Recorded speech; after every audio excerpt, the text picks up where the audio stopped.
can you really say about 2001: A Space Odyssey that hasn't already been said? I feel the need to give a similar disclaimer to the one I gave before my review of Chinatown.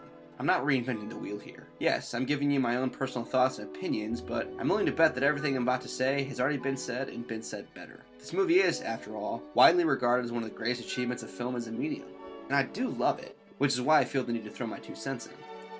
I always think it's interesting to talk about some of the older capital G great movies today in 2015, because I found that a lot of people nowadays not only haven't seen the earlier classics, but they turn up their noses at movies made before a certain date.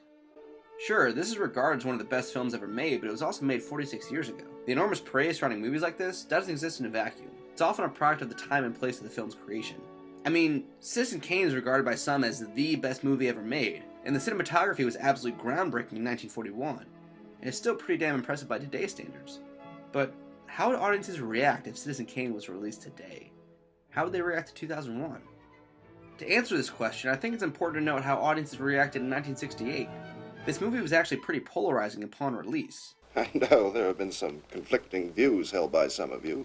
Sure, some people recognized it as a masterpiece right away, like the late Roger Ebert, who was actually in attendance at the premiere. But a lot of people thought it was boring, confusing, and masturbatory. Basically, the pacing, ambiguity, and lack of a cohesive narrative which frustrated audiences of today frustrated audiences in 1968 just as much. Well, I completely sympathize with your negative views. So why is this considered one of the crowning achievements of cinema? Why do I love this movie? I guess the first thing that I have to mention is the one thing that's been universally praised since its release, and that's the special effects. Stanley Kubrick, who might be the greatest American filmmaker ever, won his only Oscar for the visual effects on 2001. Also, the fact that the writer-director was also on the special effects team is indicative of how much Kubrick controlled every aspect of his movies. It was a well-earned Oscar, as these special effects were absolutely groundbreaking, paving the way for Star Wars 9 years later. Not only are these effects not dated, they're still damn impressive, especially for practical effects. More importantly, they're beautiful. As Roger Ebert said, these visuals are now almost inseparable from Strauss's Blue Danube Waltz. And I'll wager it's one of the only times that an enduring classical piece of music was actually enhanced by its accompaniment with visuals in a movie. Let's talk more about this waltz docking sequence, because it's a good jumping off point to talk about the pacing of 2001. To paraphrase Ebert once more, the movie isn't trying to thrill us, which makes it unique among science fiction movies, which are usually very thrilling, or at least try to be. I'll take Ebert's point a step further. Not only is Kubrick not trying to thrill us with this sequence, he's actually trying to bore us. And to a lot of people, both in 1968 and especially now, he succeeds. But that's the point. This docking sequence takes a long time because such a docking sequence would take a long time. Hell, it took the Mars rover Curiosity 7 minutes to land on Mars in 2012, and that was, compared to this, pretty imprecise. So not only is Kubrick trying to be realistic with the time it takes to dock, he's trying to make this seem routine. We get multiple shots of Dr. Haywood sleeping on his journey to the moon.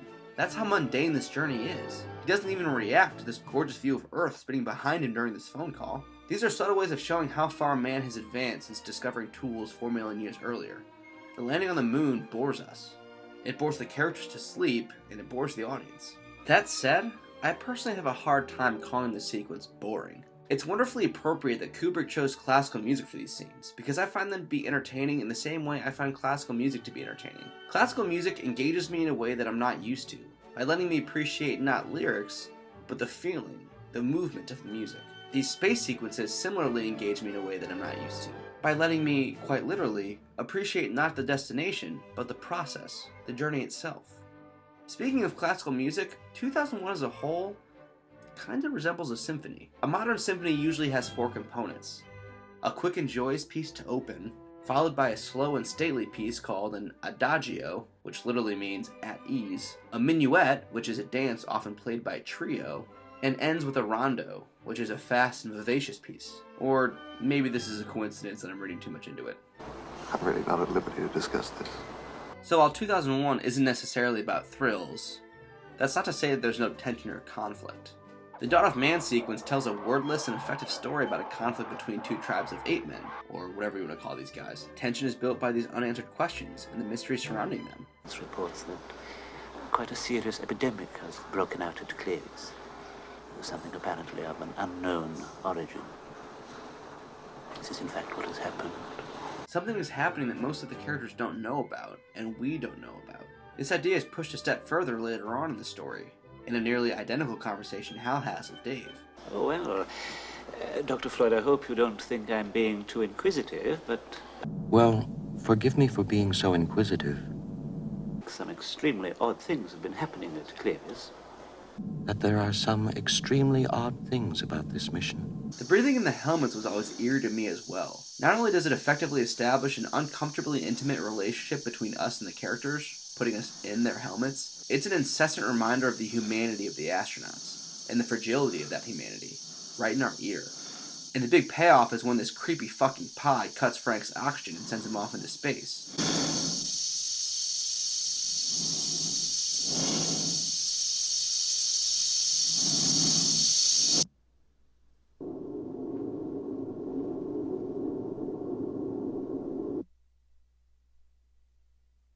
The silence is deafening. The audience feels like it can no longer breathe because the sounds of breathing stop. And how about this moment?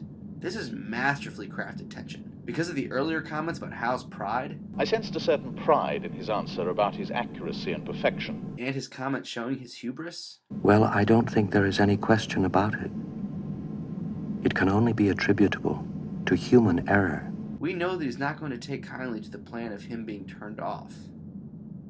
In the end, Hal is concerned about his own personal survival as much as any other character. But as tense as this is, I will concede that it's the first semblance of a plot development, and it takes place 88 minutes in. The point I'm making with all this is that, while it certainly has tension and conflict, 2001 is more concerned with appreciation and awe rather than thrills and excitement. It demands that we contemplate not only these beautiful images, but these ideas. The movie literally captures all of humanity, from the dawn of man to the infinite beyond. From this to this. Human existence fits between these two. It covers where we were, where we're going, and what this means. Let's start with where we were. If this is the quote-unquote dawn of man, that implies man was made in a definitive moment. We were non-human, and then at some point we became human. In this case, that moment is when we discovered tools. Our ability to use tools defines our humanity. Without them, we're just another animal on a planet full of animals. Tools put us in a special privileged position to survive and flourish. Flourish so much, in fact, that we dominate the planet. And we evolve, as do our tools, to the point that we can now explore other planets. And our tools are now things like Hal. This is where we are and where we're going. And yeah, this story is a cautionary tale about how what we create may end up being our downfall, much like Skynet and Terminator or replicants in Blade Runner.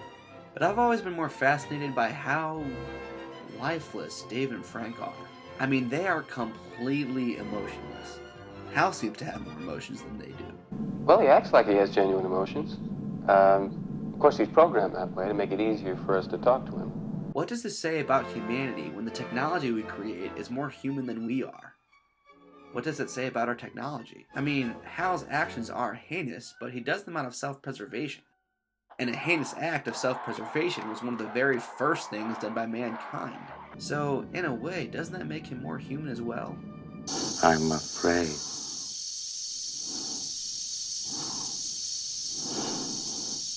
I'm afraid, Dave. I guess this all comes back to man's arrogance. Tools allowed us to dominate our planet, and we assumed we would dominate the universe when we left our planet. And we don't. We could even be killed by our own tools. Once humanity reaches out to the stars, searching for its place in the universe, it finds itself on a spectrum of intelligent life. We find that we're not as privileged or important as we once thought, and we find that there are beings far greater than us that we have little to no comprehension of. In Kubrick's vision, these beings exist outside of our conception of time, as they put Dave in this fancy bedroom and watch him age, seemingly in minutes. And what's so fascinating is the suggestion that it was only through the intervention of these beings that we became human, i.e. utilized tools, in the first place. The appearance of the monolith, with its unnaturally smooth edges and hardness, inspired the first man to pick up the bone and use it, shown by this intercutting. And these same great beings buried another monolith on the moon for us to find. It seems to have been deliberately buried. Deliberately buried. As if leaving a trail of breadcrumbs for us as we wander into the universe, from these non-human apes to human space explorers. And these beings help Dave Bowman transcend his humanity to become something else entirely. Note that we become human through our utilization of tools, and we evolve beyond humanity by leaving our tools behind, in this case by unplugging Hal. But what's universal throughout the movie is the response to the monoliths. The 8 men slowly, cautiously, curiously reach out and touch it. The men on the moon mimic this action directly, and Dave, in his final moments as a human, also reaches out in an attempt to touch the monolith, like everyone else before him. This seems to be an appropriate image to sum up the movie. Man reaching out his hand to touch something we don't understand, to connect with something outside of ourselves, to touch transcendence. 2001: A Space Odyssey could also be called humanity's Odyssey.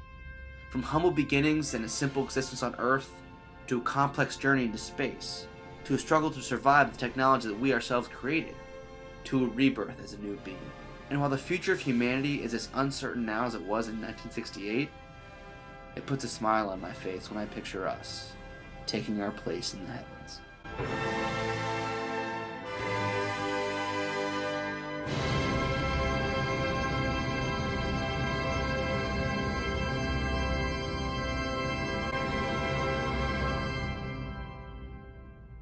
Can't you think of anything else you want for your birthday? Something very special? Yes, What? Rachel.